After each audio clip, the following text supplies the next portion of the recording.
I think that ongoing training is really important regardless of your profession or your industry, and continuing to learn and grow or be reminded. Yeah. And certainly online learning has helped us more efficiently deliver some of that mandatory type requirement training that we have to do year after year, whether that's HIPAA or bloodborne pathogens or sexual harassment, or now we're getting into a whole phase related to phishing, computer security and those kind of things.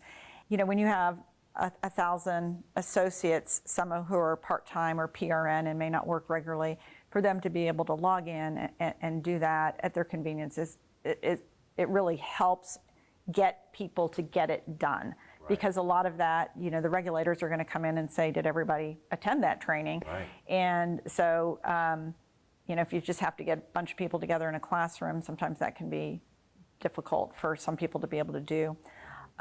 So, e-learning, I think, has a really important role in our programs, but that shouldn't be always at the expense of doing something in person, something experiential, right. Something where there's teamwork, because if I'm just sitting at my computer doing my training, I'm not having interaction with other people to talk about that subject. And so we really do need to mix that up. And it may be very different from the marketing department to the accounting department to CNAs to dining services. And what we need to do is tailor it to the needs of that particular department.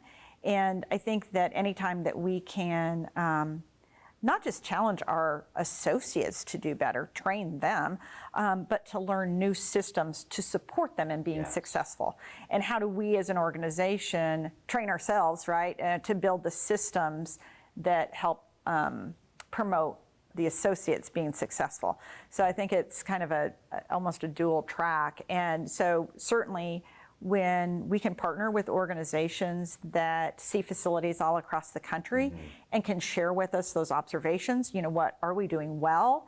And let's capitalize on that. What could we do better? What systems can we put in place? What training can we do to ensure there's alignment between what the associates understand and what our expectations are? So, that has to be nurtured, I think, to get the best outcome. So training for training's sake, no. Right. Training for a purposeful outcome. I hate to think that somebody's just spending a bunch of time, checking boxes as opposed to being thoughtful about how they might do something differently. So, it is